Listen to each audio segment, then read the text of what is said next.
Hello बच्चों, स्वागत है आप सभी का आज की हमारी इस ऑनलाइन कक्षा में। बच्चों, आज हम लोग अपनी इस क्लास में पढ़ेंगे हिंदी की जो आपकी कक्षा 11 की किताब है उसका खंड ख, जिसमें आज हम लोग वंदना चैप्टर पढ़ेंगे। ठीक है, जो खंड ख आपका संस्कृत खंड है और संस्कृत खंड में आपका पहला चैप्टर है वंदना।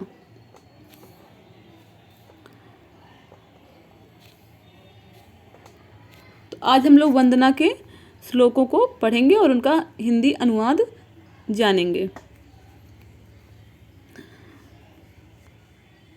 बच्चों, आप लोगों को अगर एग्ज़ाम में इस चैप्टर से लिखने के लिए आता है कोई श्लोक, हिंदी अनुवाद उसका करने के लिए आता है, तो आप इसका संदर्भ क्या लिखेंगे? आपको इसमें संदर्भ सहित इसका हिंदी अनुवाद बताना होता है, तो आप संदर्भ में क्या बताएंगे कि प्रस्तुत श्लोक हमारी पाठ्य पुस्तक हिंदी के खंड खा संस्कृत खंड के वंदना नामक पाठ से लिया गया है।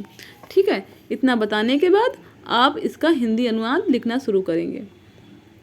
तो चलिए हम लोग हिंदी अनुवाद पढ़ना शुरू करते हैं। इसका पहला इसका जो श्लोक है ये मंत्र है, ठीक है, जिसमें ये सूर्य देव को समर्पित है। ये मंत्र है, विश्वानि देव सवितुर्तानि परासुव यद भद्रम तन्न आसुव। क्या कह रहे हैं? विश्वानि देव सवितुर्तानि परासुव। विश्वानि का अर्थ होता है संपूर्ण। विश्वानि का अर्थ होता है संपूर्ण।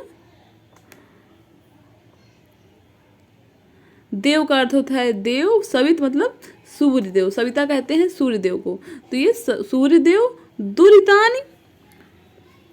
दुरितानी का अर्थ होता है पापों को। ठीक है, पापों को। परासु का अर्थ होता है नाश कीजिए। तो क्या कह रहे हैं? हे सूर्य, इस लाइन का अर्थ क्या होगा? हे सूर्य देव, हमारे संपूर्ण पापों को दूर कीजिए या उनका नाश कीजिए, या हमें संपूर्ण रूप से पाप मुक्त कीजिए। हे सूर्य देव, हमारे संपूर्ण पापों को नष्ट कीजिए या दूर कीजिए। यद भद्रम तन्न आसु। यद जो, ठीक है, यद का अर्थ है जो। भद्रम का अर्थ होता है कल्याणकारी। तन्न तद, तत् और न, तत् वह, न हमें, वह हमें आंसू प्रदान कीजिए। ठीक है, हे भगवान सूर्यदेव, हमारे सभी पापों को नाश कीजिए या पापों को दूर कीजिए। यद भद्रम तन्न आसु, जो हमारे लिए कल्याणकारी है वो हमें प्रदान कीजिए।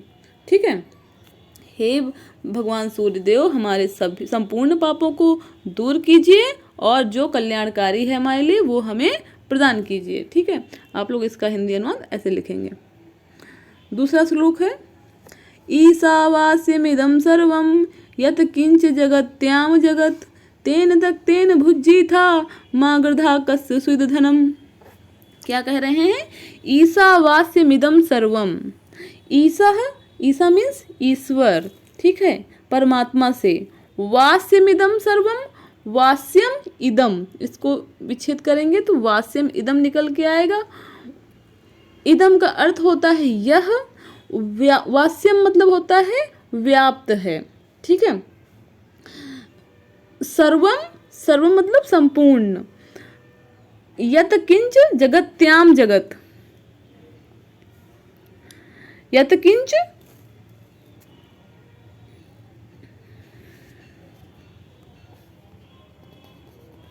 जगत्याम जगत, इस संसार में जो कुछ है। ठीक है, यत किंच, इस संसार, इस जगत्याम जगत मतलब इस संसार में, यत किंच जो कुछ है, यत किंच जो कुछ है, जगत्याम जगत इस संसार में।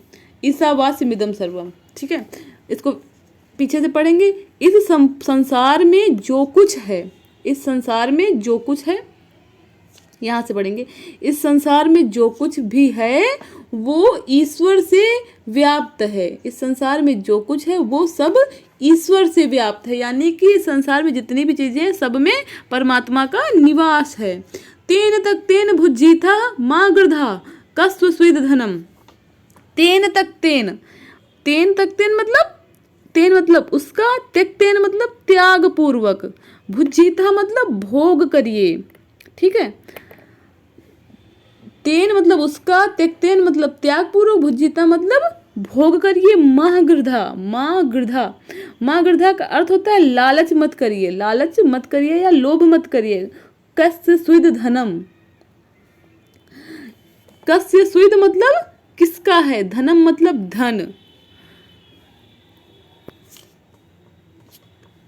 त्याग पूर्वक भोग करिए, लालच मत करिए, धन किसका है। अब पूरे श्लोक का अर्थ देखेंगे। इस संसार में, इस नश्वर संसार में, ठीक है, इस चराचर संसार में जो कुछ भी है सब ईश्वर से व्याप्त है, यानी कि हर चीज में परमात्मा का निवास है। इस चराचर संसार में जितनी भी चीजें हैं वो सब में परमात्मा का निवास है। इसीलिए सबका त्याग पूर्वक भोग करिए, इसीलिए इसका त्याग पूर्वक भोग करिए, क्योंकि ये धन किसी का नहीं है। कस्य स्विद धनम मतलब ये धन किसका है, ये धन किसी का नहीं है। ठीक है, तो इसको ये धन किसी का नहीं है, इसीलिए इसका त्याग पूर्वक भोग करिए। और संसार में जितनी भी चीजें हैं सब में ईश्वर का निवास है। ये दोनों ही लाइन का अर्थ हो गया आपका। ठीक है, एक बार फिर से देख लें।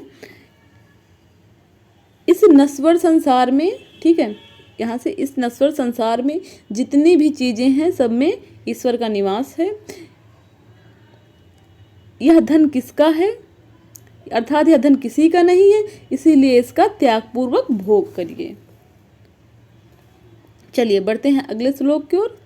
सहनावतु सहनौ भुनक्तु सह वीर्यं करवावहे तेजस्वी नावधीतमस्तु मां विदिशावहे। क्या कह रहे हैं, सहनावतु,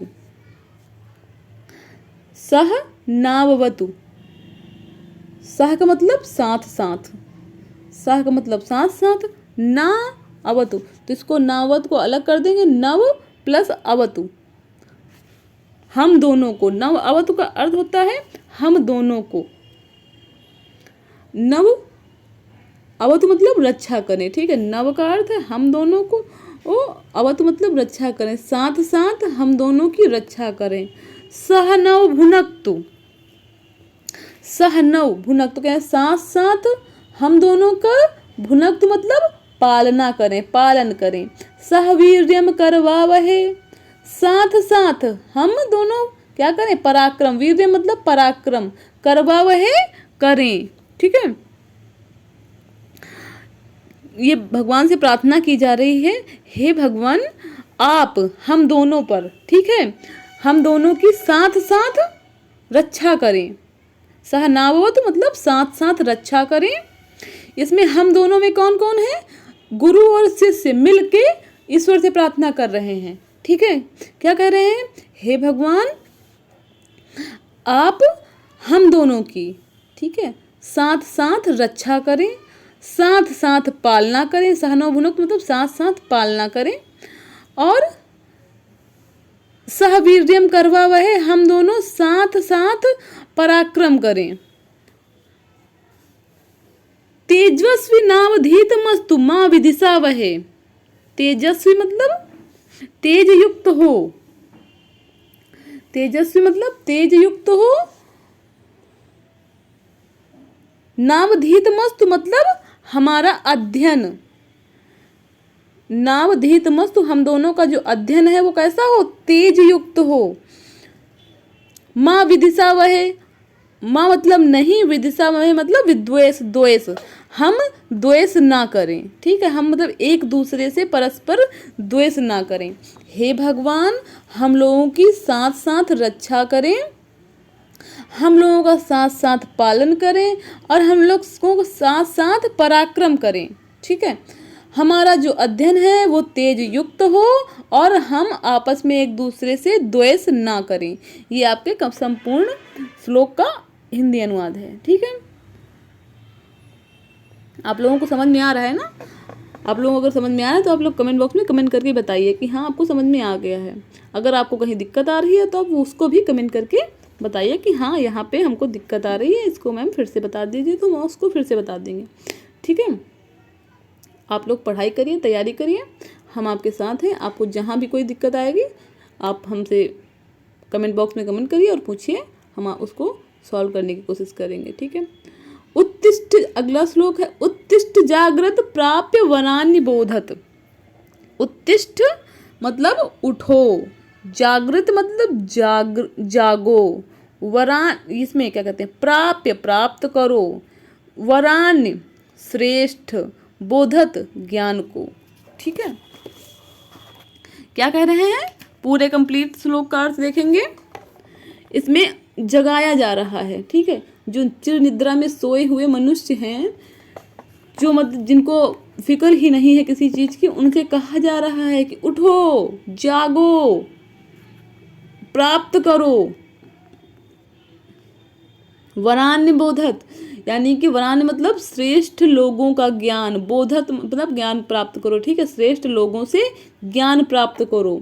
हे मनुष्यों उठो, जागो और श्रेष्ठ लोगों के पास जाके उनसे ज्ञान प्राप्त करो। ठीक है, उत्तिष्ठ जागृत प्राप्त वरान्य बोधत। हे मनुष्यों उठो, उठो, ठीक है, जागृत हो जाओ, जागो।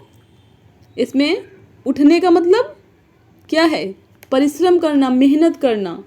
सिर्फ उठ के बैठ जाना नहीं कि आप बिस्तर से उठ के बैठ गए तो आप ज्ञान प्राप्त कर लेंगे, नहीं, उसके लिए आप श्रम करिए, उद्यम करिए। ठीक है, उत्तिष्ठ मतलब उठो, इसका मतलब हिडन मीनिंग है कि श्रम करो। ठीक है, परिश्रम करो, जागृत हो जाओ, जागना, ये एक नींद से जागना होता है और एक जागते हुए भी जो जागना होता है, यहाँ पे उस जागने का अर्थ वो है, मतलब कि सचेत हो जाओ। जागृत मतलब हम अवेयर हैं, इसमें जागृत का अर्थ अवेयरनेस से है कि हमें आसपास के चीज़ों का कितना ज्ञान है, उसको कह रहे हैं। यहाँ पे परिश्रम, इसका उठने का तात्पर्य उद्यम से है, परिश्रम से है, और जागृत जागने का है, सचेत होने से, सावधान होने से। ठीक है, उठो, जागो और श्रेष्ठ लोगों के पास जाके उनसे ज्ञान प्राप्त करो।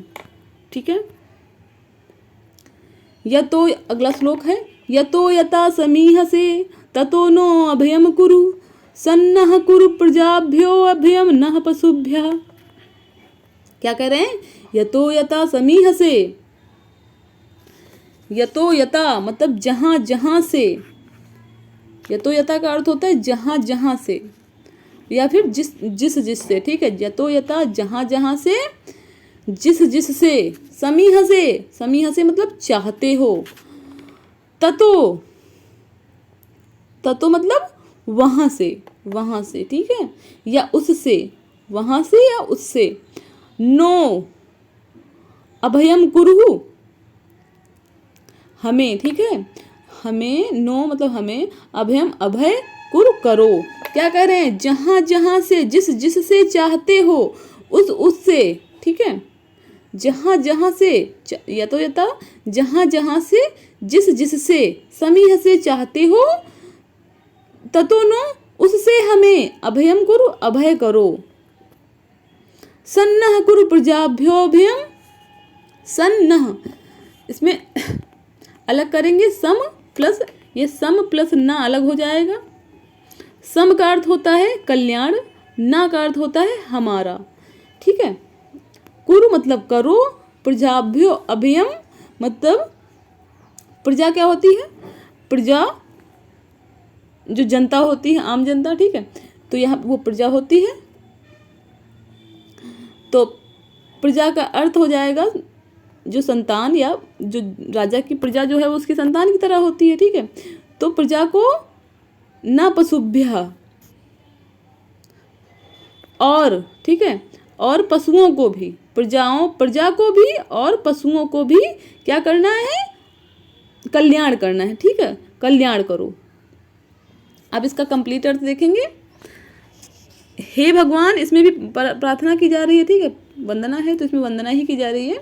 यतो यथा समीह से ततो नो अभयम कुरु सन्नः कुरु प्रजाभ्यो अभयम न पशुभ्यः। हे परमेश्वर, जहां जहां से चाहते हो वहां वहां से हमें निर्भय करो। ठीक है। इस पहली लाइन का अर्थ है, हे परमेश्वर आप जहाँ जहाँ से चाहते हो वहाँ वहाँ से हमें निर्भय करो, अभय प्रदान करो। ठीक है। सन्नाह कुरु प्रजाभ्यो अभयम नः पशुभ्य, क्या कह रहे हैं, हमारी संतान का, प्रजाभ्यो अभयम हमारी संतान का, सन्नाह कुरु यानी कि सम नह, सम मतलब कल्याण, कल्याण कुरु मतलब करो। ठीक है। हमारी संतान का या हमारी प्रजा का कल्याण करो, न अभयम, यहाँ पे अभयम है, अभयम न पशुभ्या, और पशुओं को निर्भय करो, हमारे पशुओं को भी निर्भय करो। या तो हे ईश्वर जहाँ जहाँ से आप चाहते हो वहाँ से हमें निर्भय करो, हमारी संतान या प्रजा का कल्याण करो। ठीक है। और हमारे पशुओं को निर्भय करो। इस पूरे श्लोक का ये अर्थ होगा। तो ये था बच्चों आपका वंदना चैप्टर का हिंदी अनुवाद। आशा है कि आप लोगों को इसका हिंदी अनुवाद अच्छी तरीके से याद हो गया होगा। अब आप बिना भी किसी समस्या के इसको लिख सकते हैं। आप लोग इसको अपनी कॉपी में लिख लीजिए, ठीक है, संदर्भ सहित, और इसको याद करिए। अगर आपको हमारा ये वीडियो अच्छा लगा तो आप अपने क्लास के जो आपके दोस्त हैं और आपके रिश्तेदार हैं जो तैयारी कर रहे हैं, आपके क्लास में हैं, ठीक है, उनके साथ शेयर करिए। ठीक है। और वीडियो को लाइक करिए, और हमारे ऐसे ही ज्ञानवर्धक वीडियो देखने के लिए हमारे चैनल को सब्सक्राइब करिए। मिलते हैं अपनी अगली कक्षा में, तब तक के लिए नमस्कार।